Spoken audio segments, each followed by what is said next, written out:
with Rhys Darby and Dan Schreiber.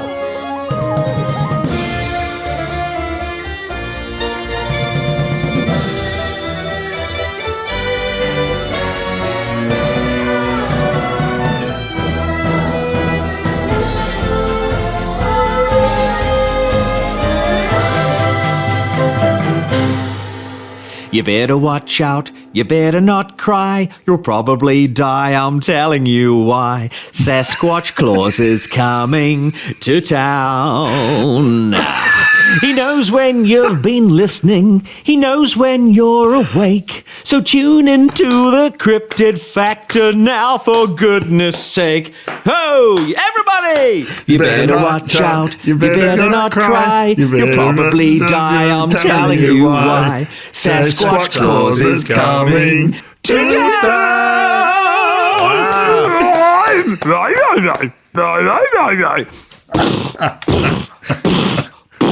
Run! That's a movie I am watching. That is such a movie waiting to happen. Oh, really? It needs to open with the MGM Yeti instead of the lion doing the squalls through the middle. Oh my god! Let's do it one more time so you guys can actually get the chorus. Okay. And then you can use this one for the actual record. Okay. I'll do the first chorus myself, and then you guys do the second two chorus when we all join in. Okay. Here we go. You better watch out. You better not cry. You'll probably die, I'm telling you why. Sasquatch Claus is coming to town. He knows when you've been listening. He knows when you're awake. I'm awake. So tune into the Cryptid Factor now, for goodness sake. Everybody! You better watch out. You better not cry. You'll probably die, I'm telling you why. Sasquatch Claus is coming to town.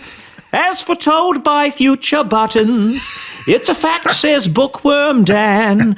But the only one to see the beast is Rhys, 'cause he's the man. Hey! You better watch out. You better not cry. You'll probably die, I'm telling you why. Sasquatch Claus is coming to town.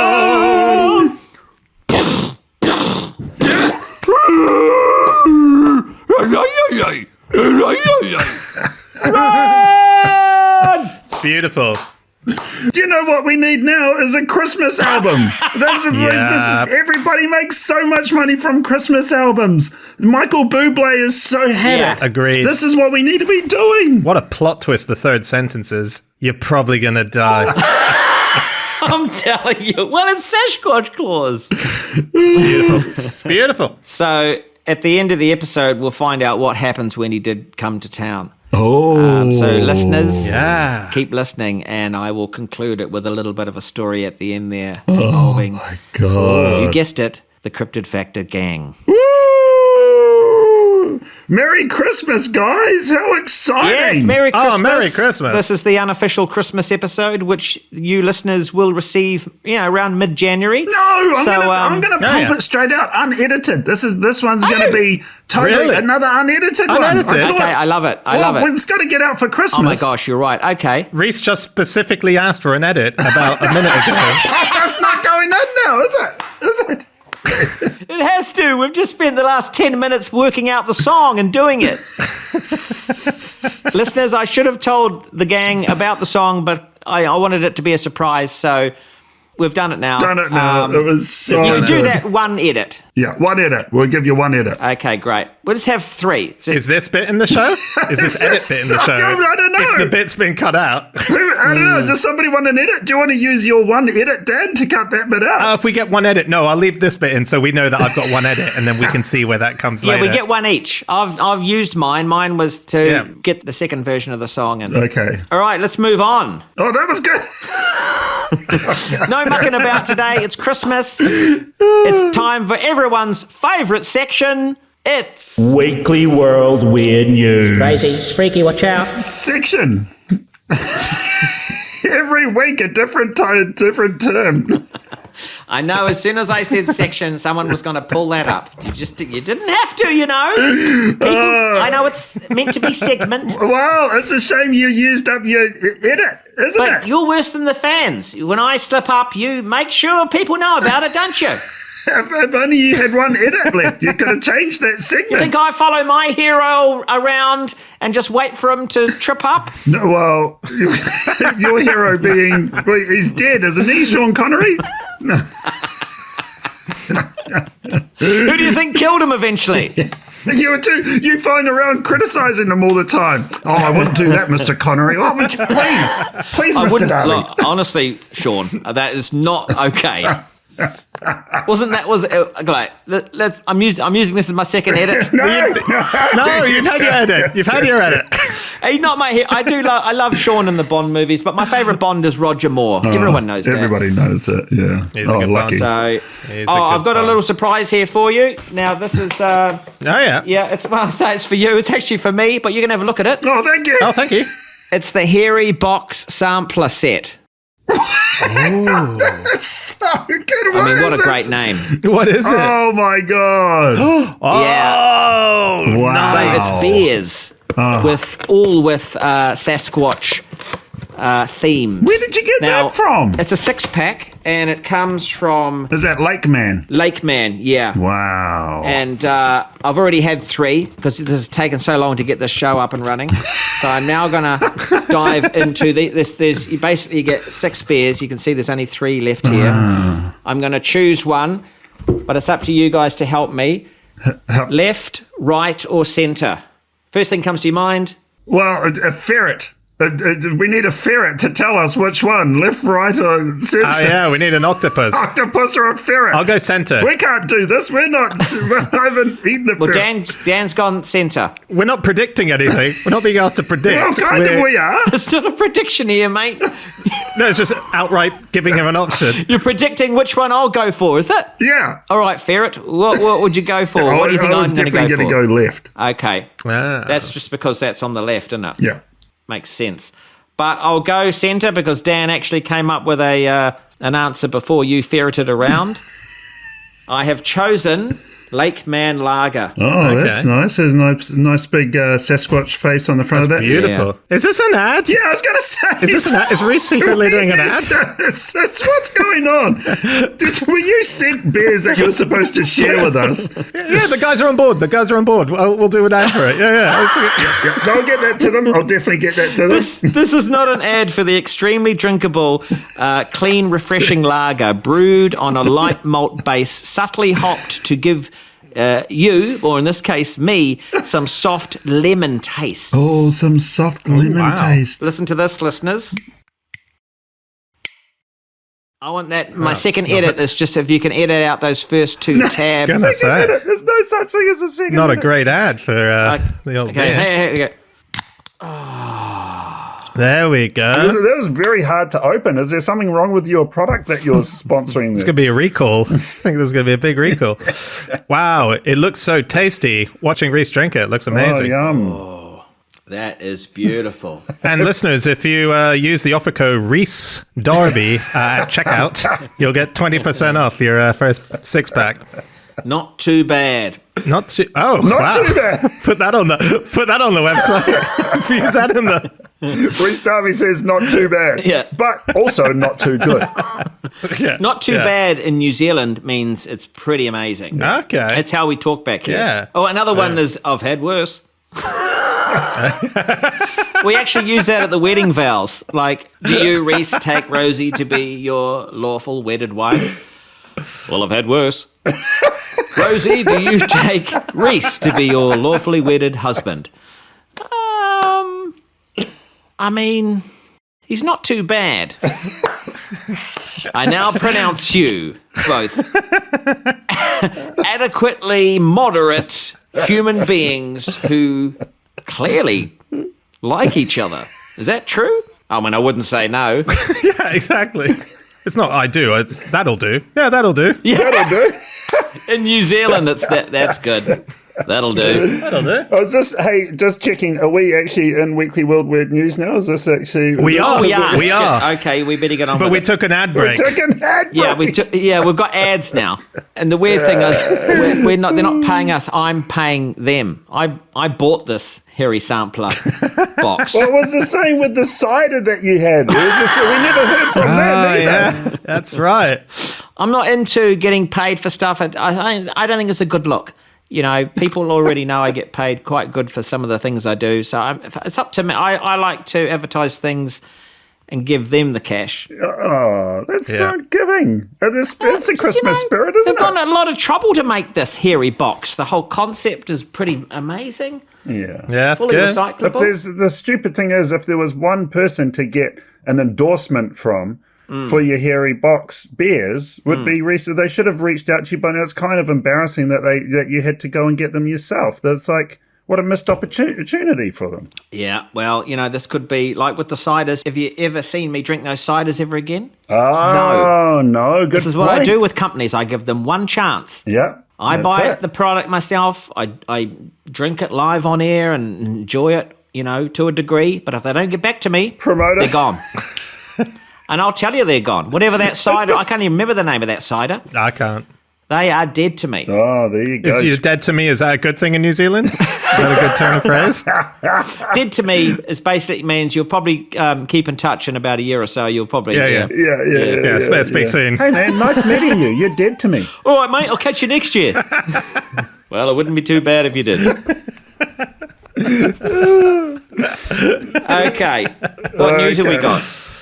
Wow. I got a story. Oh, here we go. An 88-year-old man. Sorry. That's Great start. it's my favorite headline of the year. I'm so glad we're closing out the year. Do you want to use your edit? Oh, yeah, is this your edit? No, it's not my edit. No, I'll save it for an important time.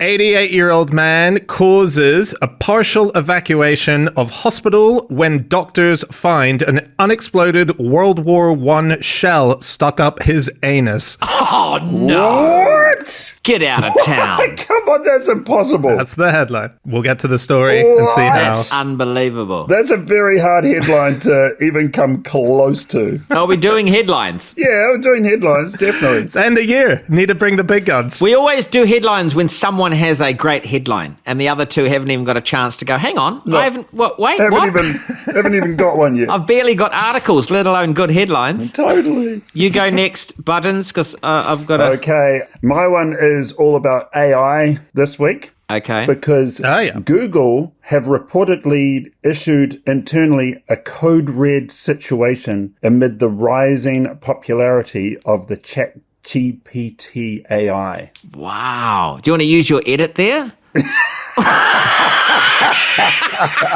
Yeah, actually, I've got a different one here.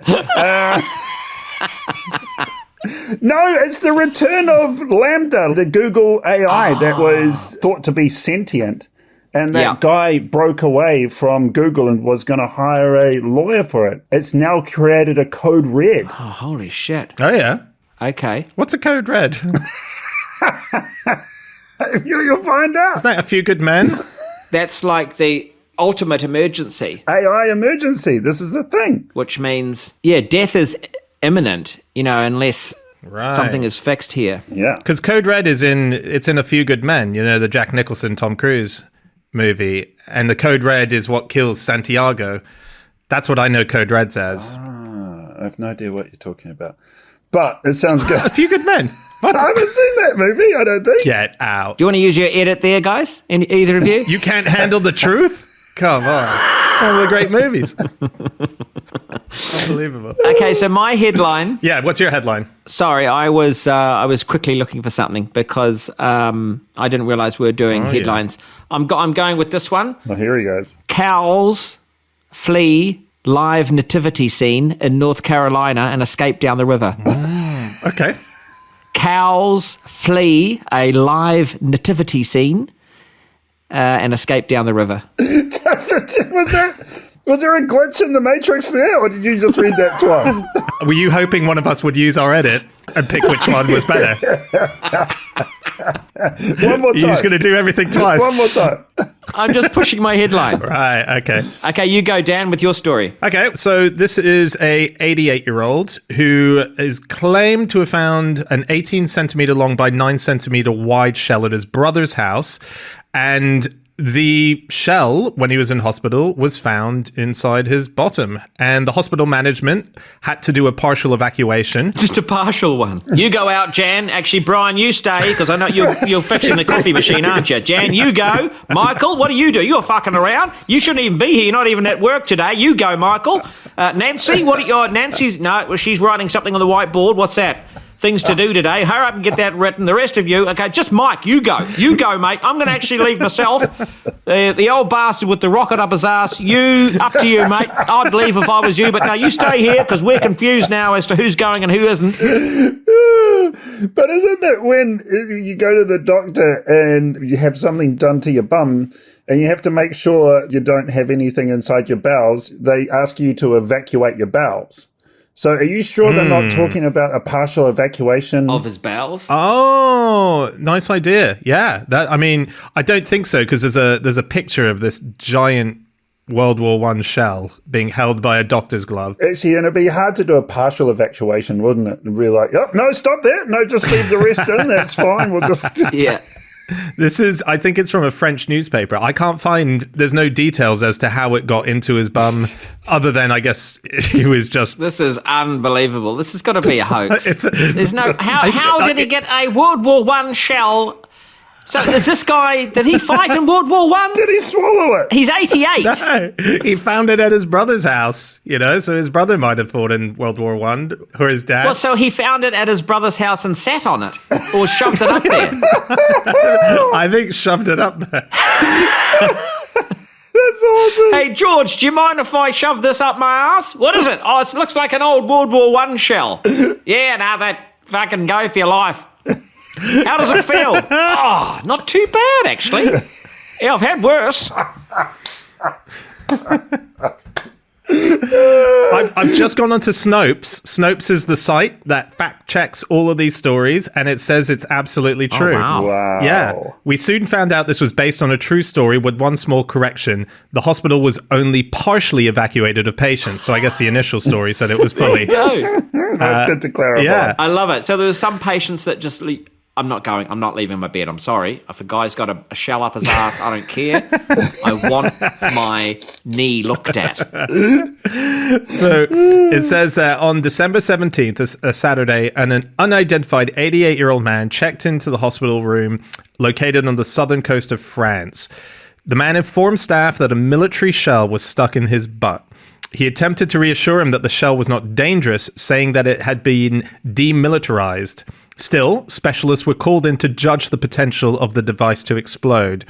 They were referred to in the reporting as the demining unit. Jesus, this is crazy. That's mental. Yeah, I know. In the end, the object up the elderly man's anus was found to be a collector's shell, which indicated it posed no danger of exploding. Oh. So, again, no reason for why it was up there. I suppose that wasn't important at the time to ascertain. It's become important now. Yeah. So you're telling me a UOP, an unidentified old person, has a he has a collector's shell up his demilitarized zone.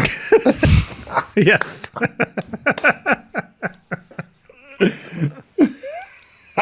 UOP. UOP. Oh my god. Love it. Oh, so he's all healthy and happy? Anyway. He lived. He's happy. He lived. He's happy. No one blew up. Wow. It's a happy Christmas story. It certainly is. Oh, bless him. Okay, well then swiftly on to the very important AI news. Oh, you're going to do your one, are you? Yes, it's very important. All right. See, my news comes with a free prediction. Oh, wow. Oh, yeah. I'm not charging for this prediction at all. That I think 2023 is going to be the year that will be remembered as the year that AI truly started to disrupt industries and actually really starts to mess with the way that we as humans do things normally. It's going to affect particularly the creative industries. It's getting there, isn't it? Yeah. It's becoming so prevalent in the news. AI, I mean, there's those AI things on TikTok. What are they called? The little The portraits. filters. There's the portraits, yeah. There's the scripts. Are they filters? I never found out about that because everyone was doing that, and I was like, where are you doing that from? No, but that's the thing. No, they're not filters because a filter would indicate that it's literally just overlaying something to change the So image. it's taking your actual image and making its own image out of it. Exactly. Really? Can I also just ask, how were they doing that? I'm such a fuddy-duddy. I couldn't find the app or the filter. Not that I wanted to do it, but I was just intrigued that so many people were doing it. I agree. Yeah, I had the same thing. I tried to find it and I couldn't. I gave up quite quickly, but it wasn't obvious. Yes. Well, funnily enough, you don't even need to look for that app or that filter because my brother Anton has done it for us. He was texting me yesterday and he decided to put in the Cryptid Factor into this art generator engine and see what would come out. Oh my God. And he has sent it through. Yeah. I was going to leave this till the end, but shall I show this now? Yeah. Just to give an indication. So my brother Anton, he's an amazing artist himself. Yeah. He does incredible illustrations and what have you. So he thought he would test it out. And the way that he tested it out, he started off by putting in the phrase, just simply the phrase. All he did, he didn't provide any images or anything like that. He asked the AI to draw Rhys Darby hugging Sasquatch. Oh my God. Okay.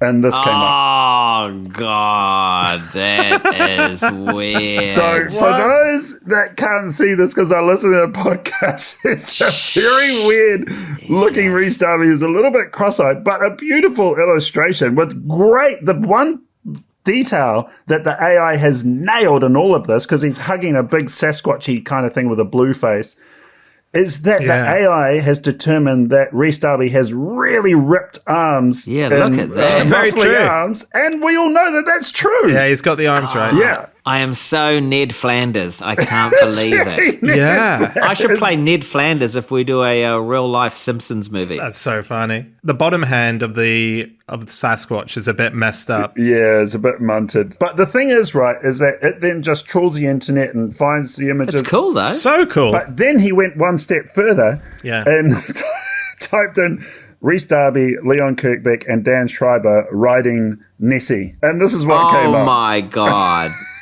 So Wait. again, those on Patreon will be watching what we're showing. Oh, this is so It's pretty bad. incredible. But it's... the big God, ginger look guy at us. at the front is clearly Rhys. That's me with my goggles, I think. And anyway, it's basically turned Loch Ness into an inflatable raft. And has my got the God. three of us is like probably, sort of 50, 60-year-olds on riding Loch Ness. Oh God, we look What's so happened to- bad. On Loch Ness. What's happened to my head at the back? No, you've got... Anyway, it's pretty amazing though, right? And that's the first rough draft it does, and then you Wow. can choose to refine it. Okay. But what we're looking at, listeners, is a very incredibly highly detailed illustration of three people, of which you could misconstrue as us. That definitely has my eyes in the front Yes. there, and my hair. Yeah, and that's definitely Dan's Yeah, face that over looks- there. That with would be Dan. But That's close to Leon, you look very different. very right. But it has made an amazing monster head. The monsters are incredible. Oh, here we go. Then he asked for us to be in a parallel universe. Now, it's really interesting here. Again, for those that can't see it, it's got the three of us looking like amazing adventurers with incredible monsters behind us. And we're not phased. There's massive multi-eyed monsters behind us. Now, remember, this is all AI. He didn't put in any instructions like I want it to be in a cave or I want it to be looking scary like this or that. Wow. The AI decided all of this. And it is exquisite. You've got to admit that any one of these... Yeah, the art's amazing. The art is phenomenal, and it made it in a matter of seconds. And Is so, that right? yeah. And then if you have a look at all these pictures, you see there's clearly Dan Schreiber at the front. Oh, I would say that's Rhys in the front. Well, no, because you're holding your book. That's Dan in okay. the front that time, yeah. It's, Okay. Look, all of them are like because he's got the book. He's the book guy. The book guy's at the front. The AI has made Dan Schreiber the hero in every single image. There we go. AI gets it. But look at this. Then he said, like, in a parallel universe, and it drew this. Again, there's only one person as the hero at the front. Oh, my God. Dan Schreiber holding some kind of incredible parallel universe globe in his hands. Wow. Can I just say, that one is great. Look at Buttons there. That's a cool one of you there, dude, with all the headgear. Well, I thought that might is be totally you with night vision goggles or something like that. No, that's you. Look, You that's reckon? more me on the that's you right. with your hat. Yeah. But once Because again, there's my sexy arm again. Yeah. okay, you've got a sexy arm. You've got a sexy built arm. But once again, Dan Schreiber is the hero. Yeah. In the front. Well, you could say hero there, or is he the one that we've told to go through that gap because he's the fucking guinea pig? We're looking down the mouth of the cave, and it's like, Dan, you go first. It's an entry to another dimension. Exactly. And we're getting... Oh, no, see, that one looks like Dan at the back. Oh, no, that was Leon at the back. No, that's me. That's at the back Leon, with my yeah. backpack With the on. big Buttons. backpack. I like that one. Every Yeah. one of these images looks like an insanely awesome movie that I really want to watch. Oh, 100%. This one's now Rhys getting grumpy that I'm the lead man. Yeah, I'm getting real Rex grumpy on this Sisko one, with his folks. massive arms. My arms are crossed, and I'm trying to get ahead of him. He's fed up now. But Dan has got a smirk on his face too. Look. Look at him. And he's holding his time-traveling watch. He's about to time travel or something. God. He's- He knows something's up. Leon knows as well. He's look at you at the back there. Buttons is a little bit upset because he knows what's going on. I do. But I've dyed my hair, which is Yeah, nice. and also you've been punched in the face a couple of times. for getting my hair dyed. Anyway, that's the amazing thing. Wow. But generally, Wow. that was just Yeah. some news to AI news because I just really wanted to show those images. Yeah. That's very cool. But Google have declared internally a code red, which whenever there's a threat to their business model, they call a code red. It happens very, very rarely. But the reason why this has happened is because there's this thing called ChatGPT. And that has just come online, and it is an AI engine that you can ask anything. You can ask it to write a film script. Really? You can ask it to write a condolence letter to your friend who's lost their wife in a tragic car accident. All of this amazing stuff, and it writes it all beautifully, way better than you could no doubt ever write yourself. And that has gained 1 million users. Now, bear in mind, it took Facebook, months to gain 1 million users, took Instagram ages to get 1 million users. This AI machine, which is literally just a chatbot, took less than a week to get 1 million users. People are just pouring into it. my God. And what Google are finding is that people are going to this ChatGPT to what they normally would have Googled, like, how do I do this or how do I do that? Yeah. They're now going to this. They're just asking the chatbot. But this is the problem. They have their own version of this, which is the Lamada thing. They have this thing, but they haven't brought it online because they're a little bit too scared to bring it online because they don't think it's quite ready yet. But this ChatGPT thing is from this thing called OpenAI, which Elon Musk started. So there's all of this kind of tension happening within the AI world at the moment. Now Google are being forced to really consider bringing their AI engine on the Lamada one, which people are scared is actually so good that it's almost hit sentient mode already. Holy shit. Shit's getting real, isn't it? It is. That's why we've got the red alert. That's right. Red and alert it's really situation. worrying when people like Dan don't even know what a red alert is. It's like he hasn't seen an action movie or a war movie. Have you ever seen war movies or action movies? I'm the one who has seen the only movie that has a code red, which is A Few Good Men, which apparently bypassed you guys. It's got Demi Moore, Tom Cruise, Jack Nicholson, Kevin Bacon. It's the most star-studded movie of all time. It's got the most iconic scene. You can't handle the truth. And you guys don't know it? Yeah, everyone's seen that bit, but honestly, the whole movie is like a courtroom drama, isn't it? Yeah, it's fantastic. About a code red. It sounds like a real Christmas movie to watch tonight and Christmas Eve. Well, that's it. Code red is the same as a red alert. I mean, it's the same thing, isn't it? Yeah. Do you know the one thing is though, everybody's going, Chat GPT, and everybody's using this phrase GPT. Yeah. Now, I was wondering, what does GPT stand for? Yeah. And it actually stands for something. I can't remember what the G and the P stand for. Really boring stuff. The third letter, T, stands for transformer. No. So it's hidden in the name of the thing that's going to take us over in 2023 is hidden the word Transformer. Wow. Well, look, this ties into my theory that anything we can imagine will come true. Yeah. So we've imagined these things, and through science fiction and writings and clever people with ideas, and it's you know where they've come from? They've come from their minds and their imagination. And why? Why? Because these things inside our heads, which are called brains, hold these memories and things. What's that called again? A brain. Sorry.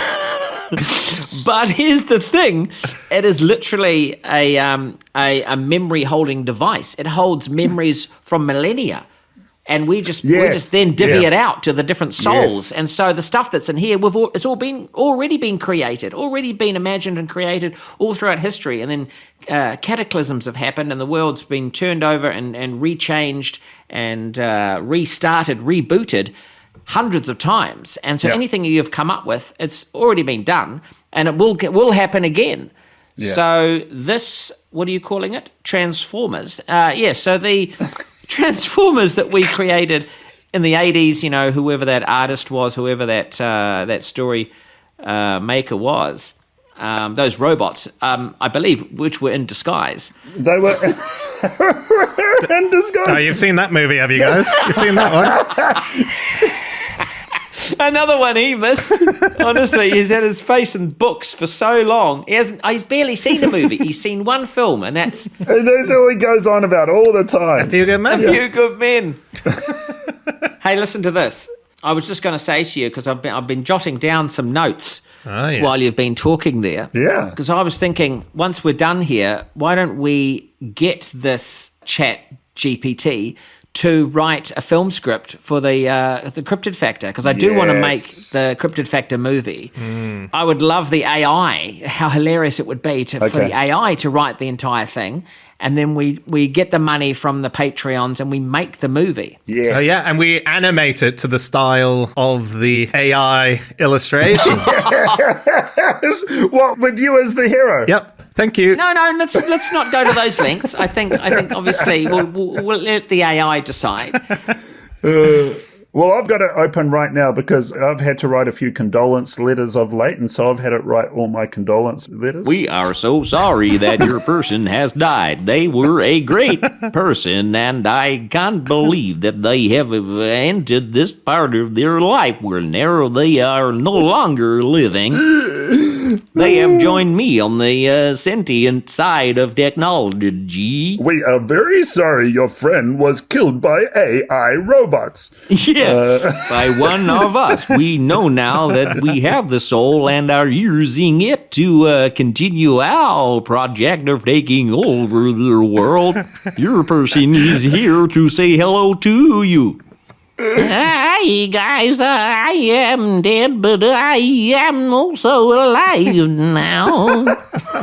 I love the idea, though, that this whole time we've been picturing AI as going to be an army of robots that take down humanity. But so far what we're seeing is they're all just slightly frustrated artists who want to write screenplays, do paintings. They're just going to be a race of emo artists. Yeah, and they want to write scripts and things like that. Hey, man, we just want to create like you guys. Yeah.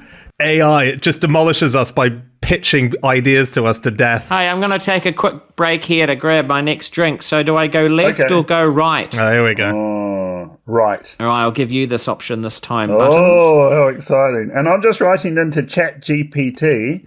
Please write a film script about Rhys, Dan, and Buttons inventing time travel. Oh, I love that. Oh, okay, nice. And you got to say, and it's called the Cryptid Factor. Give it that as a... You've got to have the Cryptid Factor in there. Okay. Give Dan a capital D for his name, I think. Are you just trying to make him look small so he's not the star? I'm trying to make him not the hero. I'm doing everything I can. I'm just going to change the font to Comic Sans. Do you need to put our surnames in, or could it might end up being...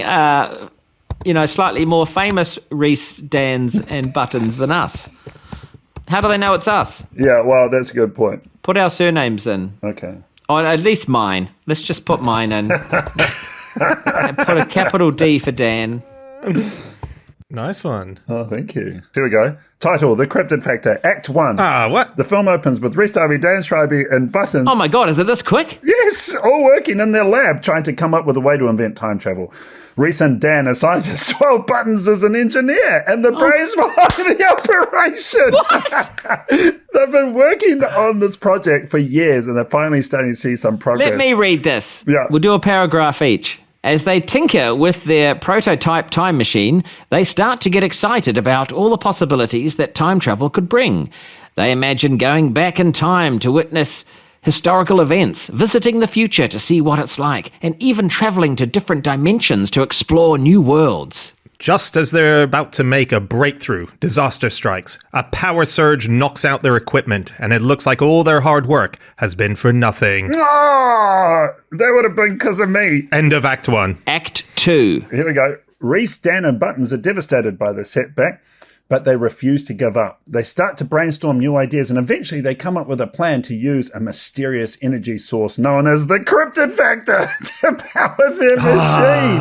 Oh my God. Beautiful. I wonder if that's what I was holding in the image earlier. The essence of Cryptid Factor. The Cryptid Factor is said to be a powerful force that's been hidden away for centuries, waiting to be discovered.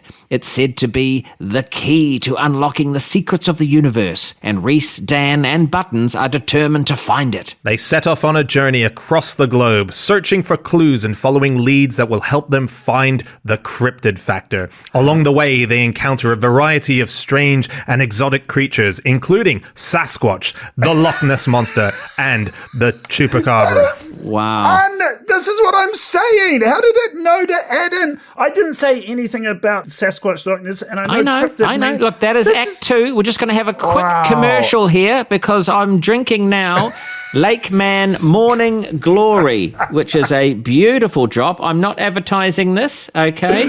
But not this yet, hazy... Not yet. Not unless Lake Man contacts you. Is the story with zesty tangerine, grapefruit, and lime notes embedded into the deep, sweet, tropical flavors of mango. I mean, do you need a little time to wake up?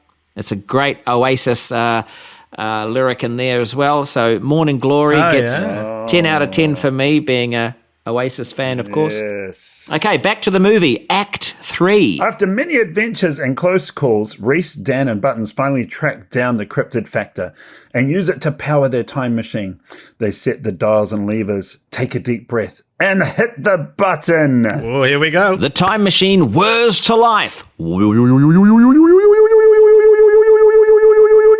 And they're suddenly transported through time and space. Whoop, whoop, hurtling through the void. They see a dizzying array of sights and sounds passing through different eras and dimensions as they journey through the fabric of the cosmos. As they approach their destination, they start to get nervous.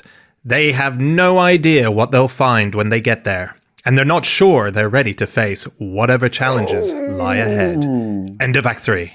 Act 4. When they have finally arrived, they find themselves in a strange and wonderful place. They're in the distant future in a world unlike anything they've ever seen. The technology is advanced, the landscape is beautiful, and the people are friendly and welcoming. Rhys, Dan, and Buttons are amazed by what they see, and they spend their days exploring and learning about this new world. They make new friends, see amazing sights, and have the time of their lives. Not a lot of jeopardy in this movie. Not so far. No, it's a bit of a flop, Act 4, isn't it?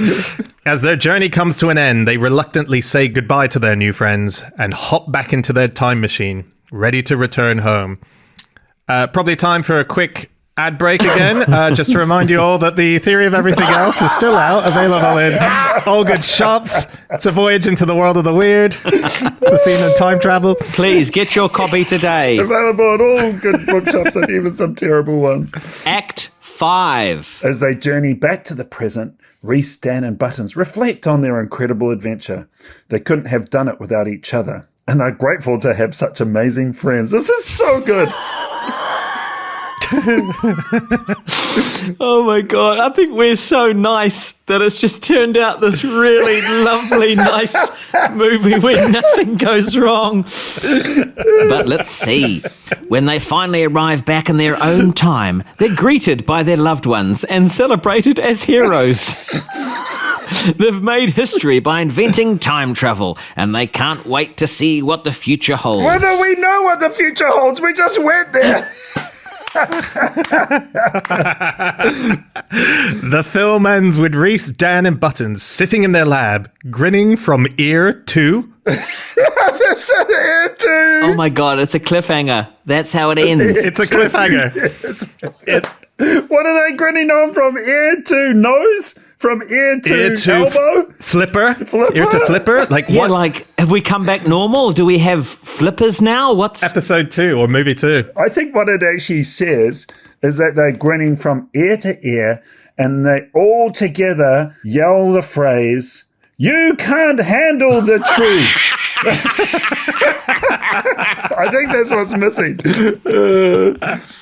Yeah, everyone outside goes, "What was it like? What was it like?" And in unison, we smile from ear to ear and say, "You can't handle the truth." That's what I say. You two are busy going, "It's more than meets the eye." Listen, what happened? What happened here? Wrote a whole movie and just gave up on the final sentence. Like most writers, they start writing and go, "Oh, this is a piece of shit." And they rip it out of the typewriter and screw it up and chuck it in the waste paper. Yeah. It's done the robot version of that. I think I'm so surprised, but maybe not so much, but definitely a little bit, that there was no peril. It was literally, everything was just perfect for the guys. So then this is because it's a chatbot, right? I just typed in, "This is great, but please add in more Jeopardy." And it writes back and says, "Sure, here's an updated version of the script with more Jeopardy." Oh, okay. Let's try this one, shall we? Yeah, well, it's all sort of the same. Hidden away for centuries, the Cryptid Factor. Are we going to edit out the first reading? Who wants to use this as one of their edits? The AI gets to use its edit now. Okay, so far it looks pretty the same. Yeah. So I guess this is... Oh, here we go. Pursued by shadowy figures. Oh. Act 3 is where it's kicking off. There we Okay, go. let's read from the middle of Act 3, shall we? And go from there. Well, it's all the same. They just add in some shadowy figures. No, let's have a look. So as they search for the Cryptid Factor, so Yeah. did we find the Cryptid Factor in the first Yeah. edition? Yeah. We did we? Or Yeah. did we just go to the future? No, We no, must have found it to go to the future. Did Yeah. we need the Cryptid Factor to go to the future? Yeah, we found it hidden away for centuries, waiting to be discovered. I'm confused. We Yeah. found it. When we set off a Where journey did we find across it? the globe, It really skipped over that part. we along the way we encountered Loch Ness, Sasquatch, and Chupacabra. Oh, while we're looking for it. So we're searching. I mean, I like that element that there's this factor that is required for time travel. Same. And we have to explore to find it. And it's like in a forest in the Amazon somewhere. Yeah, we had to find it. In the lost city of Z. Well, see, and then so this is the only bit of Jeopardy that it added. So let's read that bit. They face many dangers and challenges. They're pursued by shadowy figures who seem to know about their quest and want to stop them at all costs. They're also confronted by powerful and mysterious forces that seem to be guarding the Cryptid Factor, and they have to... Hang on, this is Jumanji. Hang on a minute. Copyright. Yeah, I mean, it's very similar. Now, hang on, go back up. What happens? Do we... No, the same thing. We don't end up fighting the baddies? No, the shadowy people disappear, as far as I can There's see. no other shadowy people. Nothing else happens. Can I ask for an update? Yeah. So can you just type in update, make the villain Sasquatch claws? Oh, yes, this is perfect. This is how we can round out the show. Isn't I've got another addition as well I want to add. Oh, do you? Oh, yeah. Yeah, that we get rescued by future Buttons yes. and the sci-fi robot rangers. We might as well just write the script. With all my typing.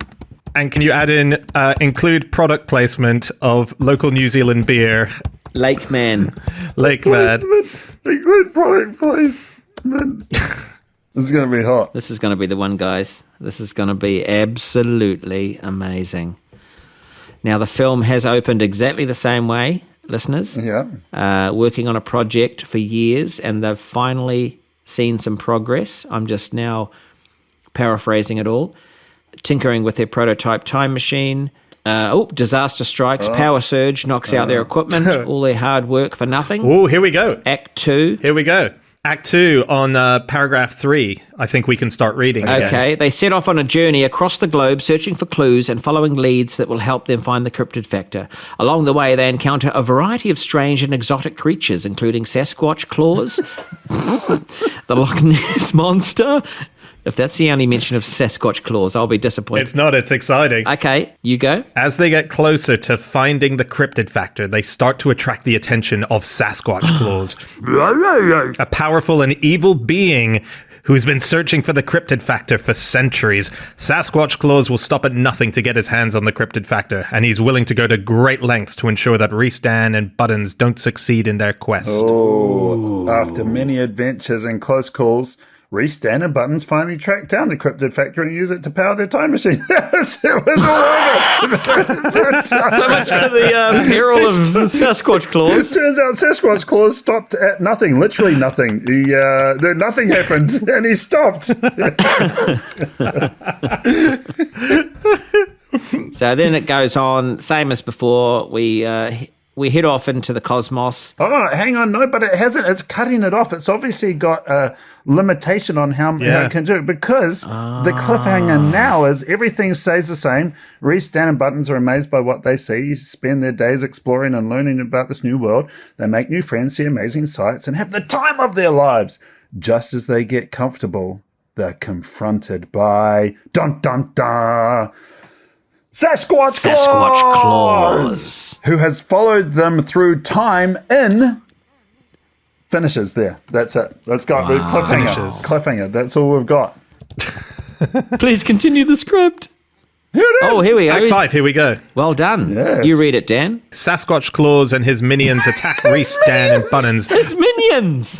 Littlefoot. Are we allowed to use minions? Can we use minions? Probably can't. Yeah. Determined to take the Cryptid Factor for themselves, the three friends are outnumbered and outgunned, and it looks like they might not make it out alive. Sasquatch claws has got guns. Oh, here we go. Just when all hope seems lost, they are suddenly rescued by a team of futuristic heroes, the Sci-Fi Robot Rangers! These powerful robots, led by a version of Buttons from the future... What? Wow. How does it know? Use their advanced technology and combat skills to fight off Sasquatch claws and his forces. Oh my God. Amazing. As the battle rages on, Rhys, Dan, and Buttons use their own skills and ingenuity to help the Sci-Fi Robot Rangers defeat Sasquatch claws and his minions. In the end, they are able to triumph over the evil villain and protect the Cryptid Factor from falling into the wrong hands. Act 6. After the battle, Rhys, Dan, and Buttons are hailed as heroes by the people of the future. They are thanked for their bravery and given a tour of the amazing advances of this new world. Oh, wow. They even get to try some of the amazing new products, including Lakeman beer, the finest brew in all the land. Oh my God. I couldn't have scripted a better product placement myself if I even tried. It's a future product placement. The AI has made a future product placement. It's incredible. Oh, God. As their journey comes to an end, they reluctantly say goodbye to their new friends and hop back in their time machine, ready to return home. As they journey back to the present, Dan, Rhys, and Buttons reflect on their incredible adventure. They couldn't have done it without each other. And Lakeman Beer, the freshest, most refined beer in all the land. No. Don't ruin AI script. They couldn't have done it without each other. And they're grateful to have had such amazing friends. It gets really Christian here. Yeah. Look at the ending. Oh, it actually ends as well. Okay, Rhys, you got the final para. When they finally arrive back in their own time, they're greeted by their loved ones and celebrated as heroes. Damn straight. They've made history by inventing time travel, and they can't wait to see what the future holds. Even though they know.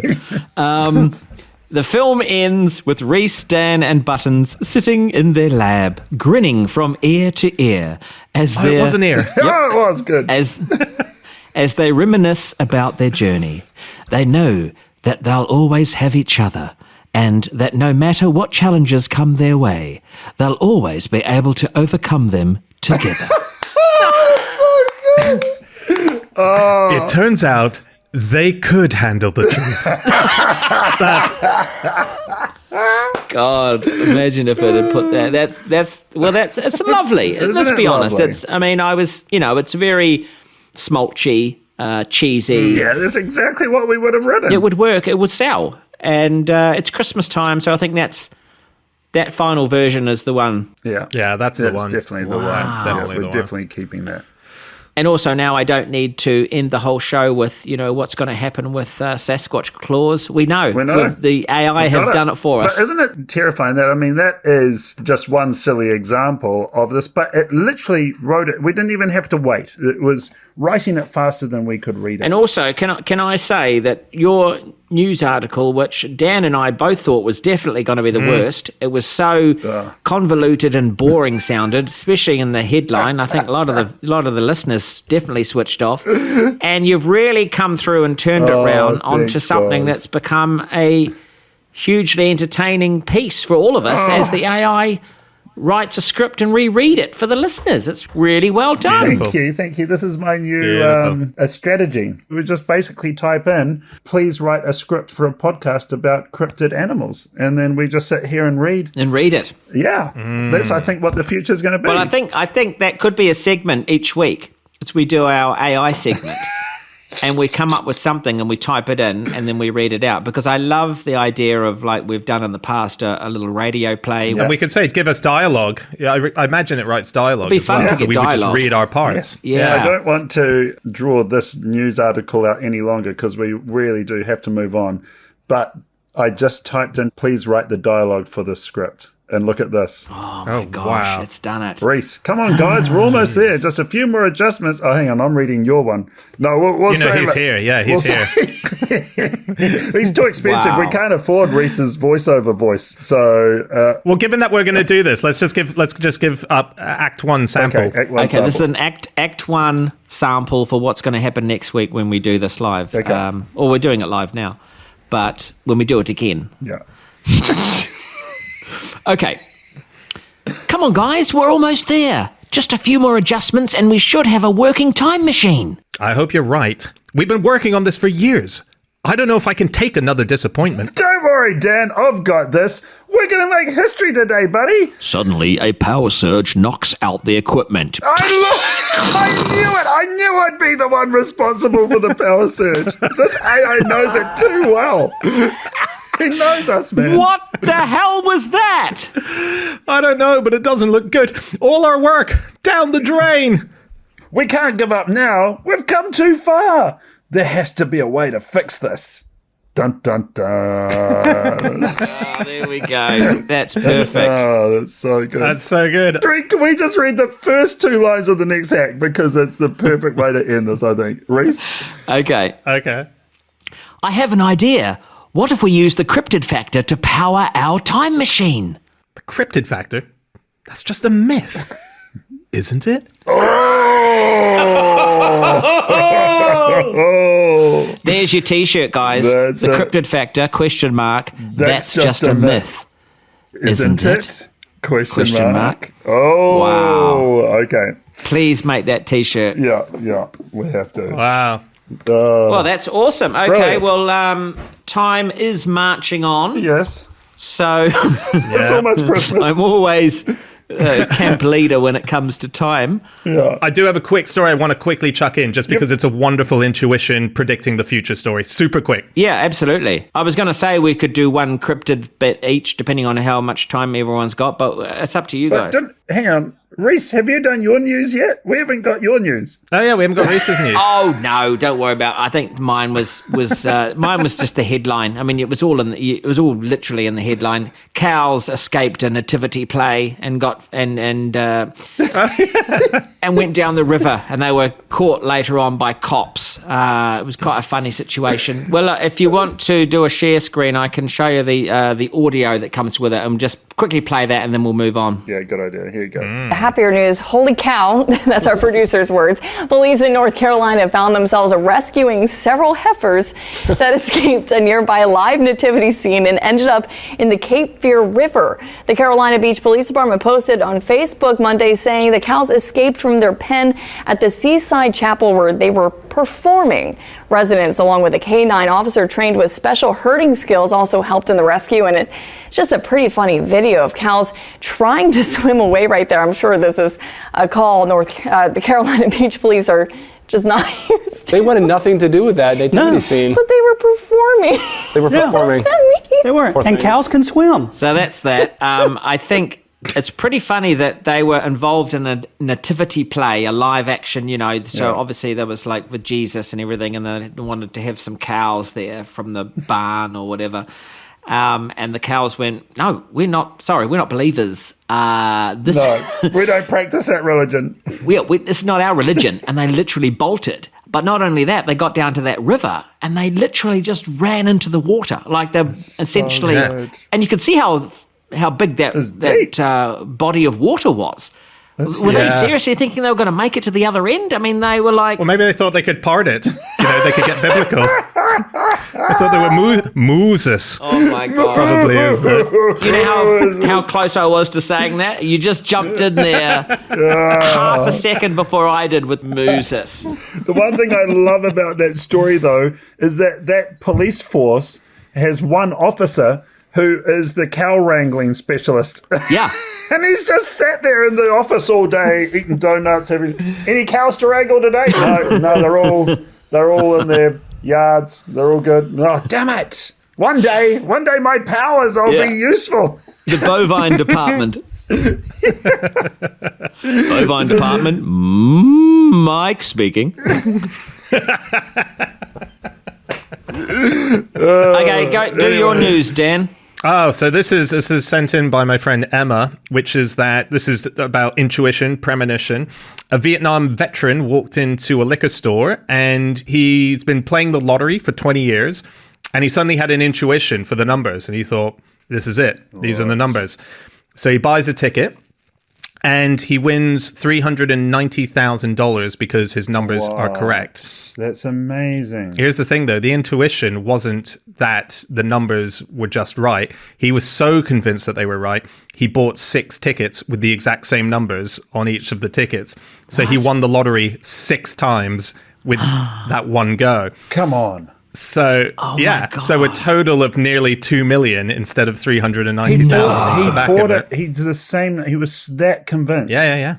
He was convinced. He felt it. It goes back to my prediction that if something in the future is strong enough, it can project back into when you do it. That's why, remember, I had that scheme of trying to remember the numbers each week after the lotto numbers had come out and trying to project it into the future and trying to go into the past, and just look at those numbers and focus on them so hard, projecting them into the past.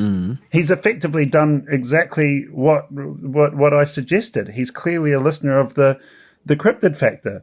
Because remember, if I reckon if you focus on the numbers hard enough and try and project them back into the past, that then the next week when you get there, you just have to try and tune into yourself in a week ahead, projecting them back to you. So you kind of I remember this. Yeah. I mean, I think I was confused then, but I'm equally confused now because you're talking about... I think I'd like to use my edit. Can I use my edit? Finally, Dan uses his edit to edit out Buttons' information. Damn it. You can edit out each other's piece. And this is the thing we should do every week as well. I choose to edit out that last section from Buttons. I was terribly bored. No, I think it's great, but it's like, here's my confusion. You're talking about like projecting those numbers into the past, but then you carry on into the future. What point is it if they're known back in the past? That makes no sense.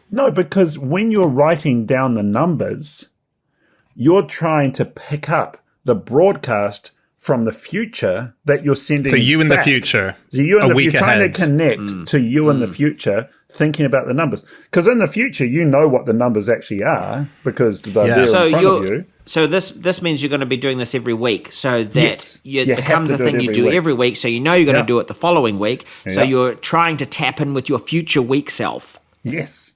And because you think this guy is a perfect example of that.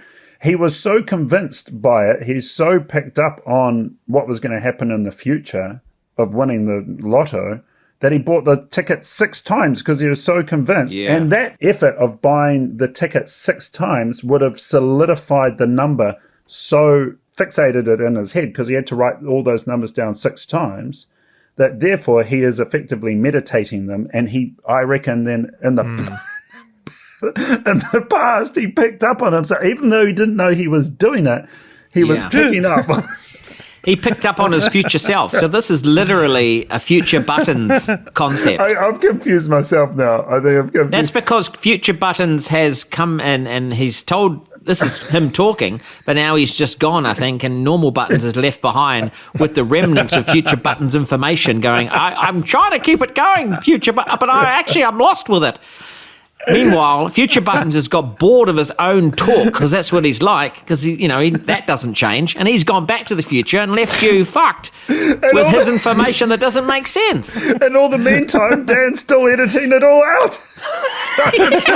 None of this is going to make it anyway. I think that's why future Buttons left. He went, no, this ain't going to make it. I'm out. I'm going. And old basic Buttons is left with the remnants. That's all. I'm just left with the remnants of this. It's terrible. Basic Buttons. What happens to you okay, let's imagine the scenario. You're projecting the numbers back to old you. Yeah. Week ago you. So that means current you in the future is a non-lottery winner. Yeah. But then Buttons of the past, a week behind, becomes a lottery winner, which means you've changed time, which means future Buttons. Does future Buttons get wiped out? Have you killed yourself? No, you have to. And a week behind you is. That's a really good question. No, if you win the lottery, you have to still sit down and memorize the numbers for the past version of yourself. Otherwise, because time has already happened. Yeah. Got it. You still have to send it back. Got it. You win or lose, you have to send it back. Okay. Wow, what a loop. I love it. Yeah. And then this guy, that's really great. He's proof that you don't even need to know that you're actually memorizing the numbers and sending them back to. And so when people sit there and go, the numbers just came to me, well, it's because you're sitting there reading the numbers out as they came out and went, oh my God. So before it actually happens, in the past, you're feeling like, oh man, these numbers, why are they coming to me? Because in only a week's time, you're going to be going, oh my God, these are the magic numbers. These numbers have changed my life. I just love that it's a time loop that exists in like a week period. Like, that's great. It's just, that's wonderful. And well done. And that's the end of the edit. Cut there and delete the last 3 minutes. Okay, so that's the end point there. And now we'll carry on from here. Because also we don't want the listeners knowing this, obviously, this secret. Yeah. Everybody will be multimillionaires, yeah. Okay, what do we got in cryptid news? Moving right along. But no, have we done your thing you wanted to do? Yeah, that was the lottery story. That was my thing. I've got more things. I think I actually just edited it out. I'm so sorry. Okay, all right. Well, there is some cryptid news today, which is worth listening to. Oh, should we play a sting then? Yeah.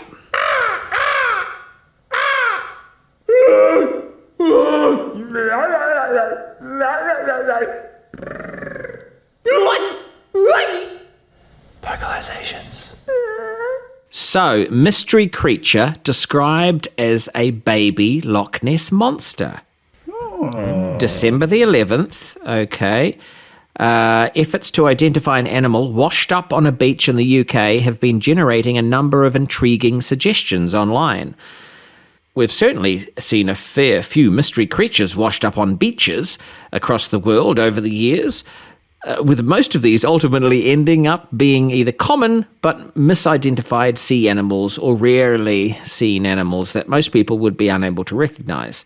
The latest example here, which was photographed on a beach in the UK and posted up on Reddit by the user HuskyBoy72, has been generating some heated debate on the social media in recent days. So this comes from the metro.co.uk, and I will show you the picture of this crazy creature, and it's quite a good one, guys. Like, that's why I've chosen this article, because I do like these washed up creatures. They're always a classic. So if you have a look at this one, what do you think of that? Wow. Oh, yeah. Wow, it is like a little plesiosaur. See, look at the body on it. So for the listeners out there, but it's a little plesiosaur, isn't it? I mean, it's got a tail. It's got four. It's very flat looking, but it's got four sort of appendage, basically flippers. They're not legs. No. Tiny ones at the front, big ones at the back, and then it's got a neck, and then a long, it looks like a pelt, because it looks like it's been skinned. You know what I mean? Like, there's no body to it. It literally is just the skin. Yeah, suggestions are that it looks like a face hugger from Alien, or a deceased Lapras Pokemon. Okay. For the younger crew. Right. Can you go back up, Rhys, to the full photo? They've done that classic thing of failing to put in an object to show us the size. I was just trying to work. It looks like those are boot prints, though, right? Like, look in the top right corner. You can see the... Oh, yes. Yeah, I would say it looks like only about a metre long. Yeah. Somebody needs to put down a matchbox. I just keep saying, put down some matches. As you always say. The most convincing suggestion seems to be that it was a thornback ray, the most abundant ray in British waters, that has had its wings removed. Oh, really? No. Oh, yeah, that can't be right. I hope not. That's disastrous. Oh, yeah, I see how that could be the case. Line caught, wings removed, carcass left, one Redditor commented. Hopefully, fishermen killed before butchering. I mean, I think these rays can be fish for their wings. Okay. Well, the only thing I would say with that is that one of my pet hates is that, again, journalists calling it a baby Loch Ness monster. It's on a beach in the UK. Sure, it's in the UK, but it's not you can't keep just using the term Loch Ness monster whenever you find a sea creature. I know. Well, they're lazy journalism, exactly. But actually, Metro says, Reddit users pile in with opinions on mysterious creature found on UK beach. Yeah. But yeah, it's just that laziness of like, that's what it looks like. It does look like a tiny Nessie. Plesiosaur. It's fine to say plesiosaur. There were saltwater plesiosaurs. So. Yeah.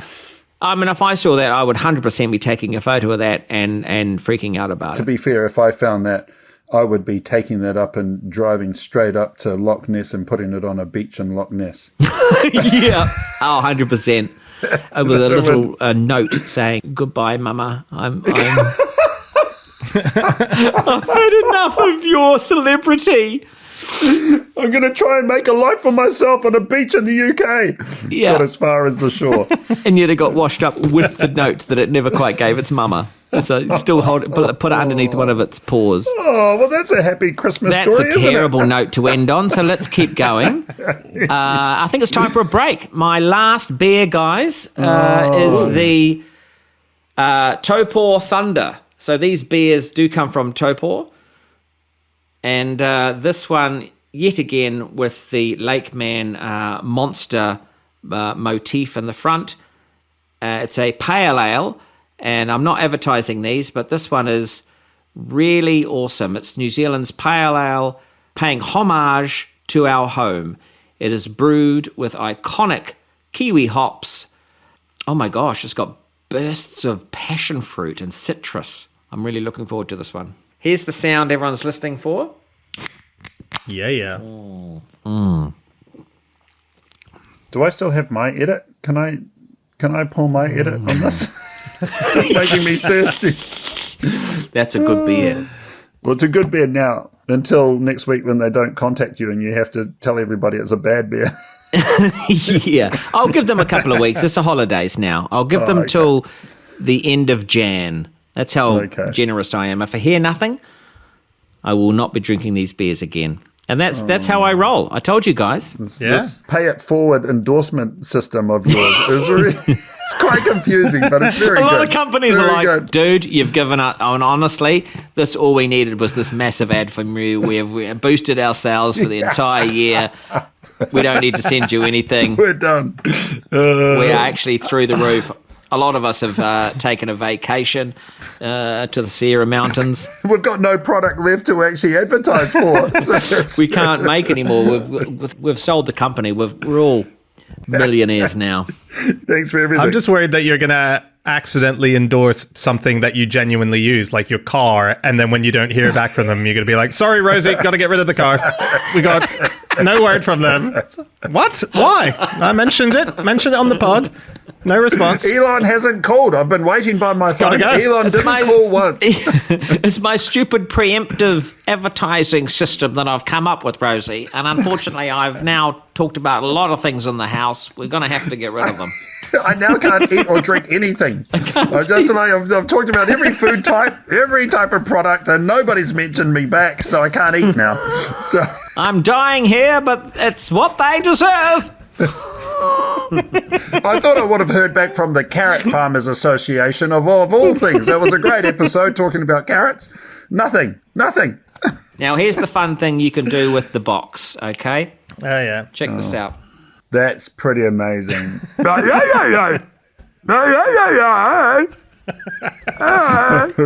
Merry Christmas, everybody! So, for again, those that can't see what we're doing, basically, most of everybody, apart from the Patreon Cryptid Nights, Rhys is holding the empty box up to his face where there is a mask, largely probably for little kids, and he's holding it up to his face to look like the Lake Man monster. The Cryptid Factor, huh? You think you got your hands on the Cryptid Factor, but I do. Me and my minions. You'll never defeat us. Sasquatch claws. Sasquatch claws!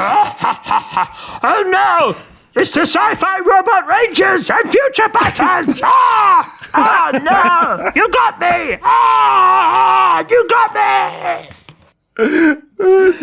He's gone. He's dead. You know, I suddenly just realized that whole story about the Cryptid Factor, basically the artwork that my brother generated is the artwork of the movie poster of that story that the AI then generated. It's like, it's too uncanny that it's like we got the movie poster before we even got the script. Yeah. That's how AI is working now. It's crazy. It's amazing. Or AI's only got one idea, and it's just... It's all it's just milking it. That's all it's got. Anyway, I've got a wee little bit of cryptid news that's been sent in by a new listener, a new member, a guy, Jason Wob Addict. I don't know if Addict, Wob Addict, Jason Wob Addict. Anyway, he's sent Say it a few more times. Wob Addict, Jason Wob Addict. Will you try and figure it out? I don't know. Jason, I'm so sorry. He should have just used your first name. Jason has sent this in, and it is, I've got a little video to show you here. The headline, Dog Walking Horror, Demon-like Figure Crosses Path, Chilling Sight Caught on Camera. So a dog-walking couple said they bumped into something pretty terrifying, a creepy-looking figure crossing right in front of them in the dark. And although they caught it on camera, they have no idea what this thing is. Hannah and Dave Rowett were strolling along with their pups along Cloomba Park in Nottinghamshire in England when they bumped into a shadowy figure. Wait, what? A shadowy figure? Oh, shadowy Wait a second. figures! They were lurking against us in the movie. Are you ready? Do you want to see it? Yeah. Here we go. Yeah. Did you see that? Yeah. It's almost like a ghost dog or something running across. You see that there? Yeah. Yeah. And then it's gone. It disappears. Well, it's just gone off camera. Well, yeah, but how quick it's gone. Look at that. See? Shoof. gone. But why is he not following it? Maybe he didn't notice at the time. No, he did because he tried to shine his torch on it. You look, he moves his torch and goes, what was that? He moves his torch over Okay, there. right. I see. Yeah. So I'd like to think it's a demon, like they suggested, because that sounds good. And he says Dave refers himself as a skeptic of ghosts. Oh, good on him. But he says the encounter has made him a believer because apparently Clumber Park is supposed to be haunted by a spirit called Grey Lady, known as a woman in a long coat, often described as a demon crawling on her long limbs, which lines up pretty well with this thing that's on this wee video. So have they caught a cryptid? Have they caught a ghost? Or is it just a big hoax? Oh, yeah. You can see if she wasn't using her legs and just moving with just her crawling. arms. Just crawling with the arms only. Yeah. So there you go. That's that's intriguing. I don't know if it fits in Cryptid Buzz or if it fits in Bullshit Ghost, but it is nonetheless it's there to be seen by all. That is quite chilling. And if real, just another notch on the bedpost of strange phenomena. I got to say, these beers are quite strong. I think I'm on the third one now, and I've really made a mistake having these. 5.7. How many notches are on your bedpost? Strange phenomena. Right, go to bed now. Just hopping into the bed of strange phenomena. I have notches on my bedpost, guys, and a lot of, like, when the wife comes in, Rosie says, why have you got those Are they scores? And I say, no, these are strange phenomena. There's a strange phenomena list on the bedpost.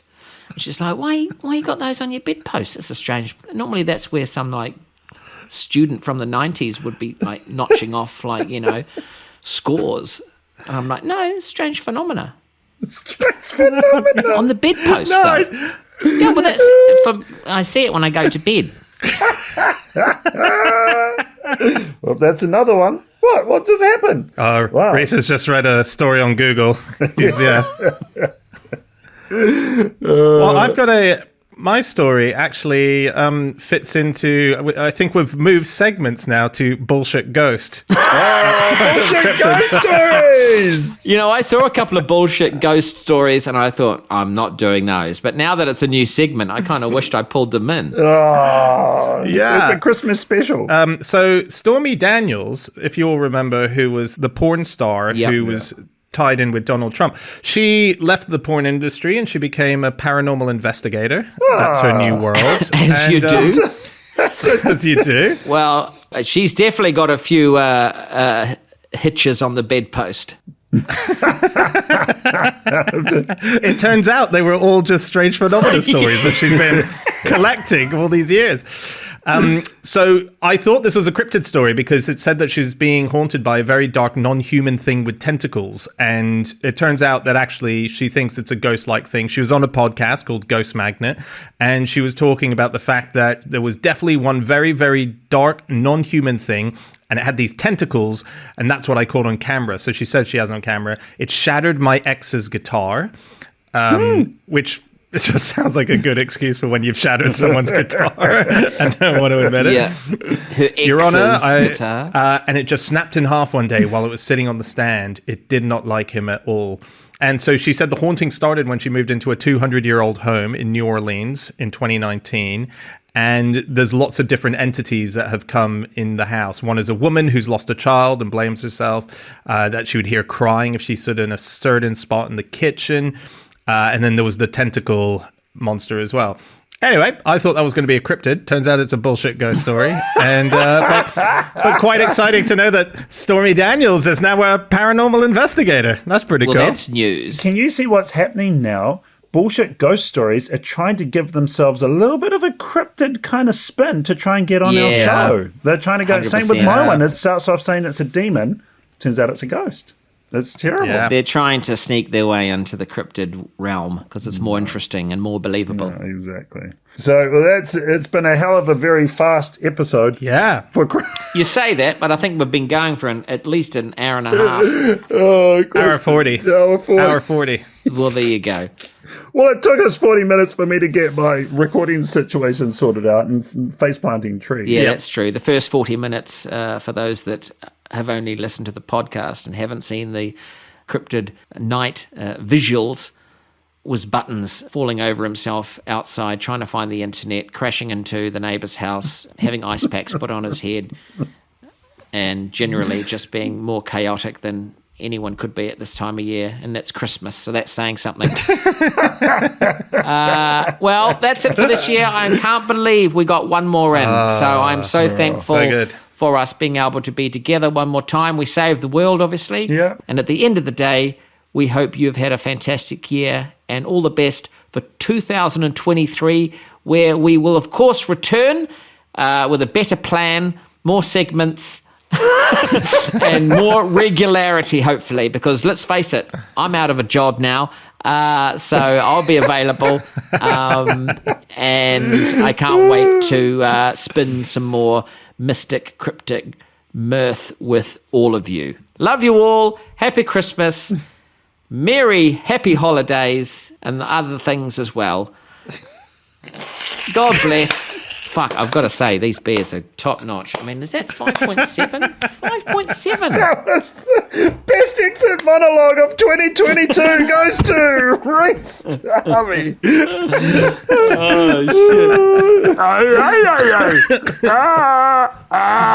I'll get you next time, Buttons. Dan, and you too, sexy arm. Sexy arm.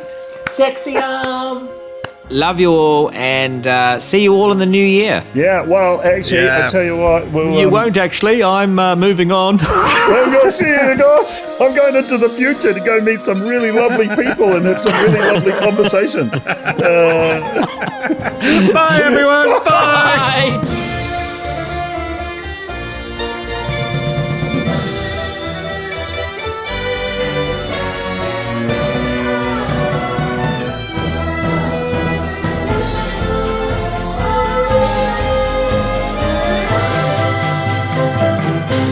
Sasquatch Claus is coming to town.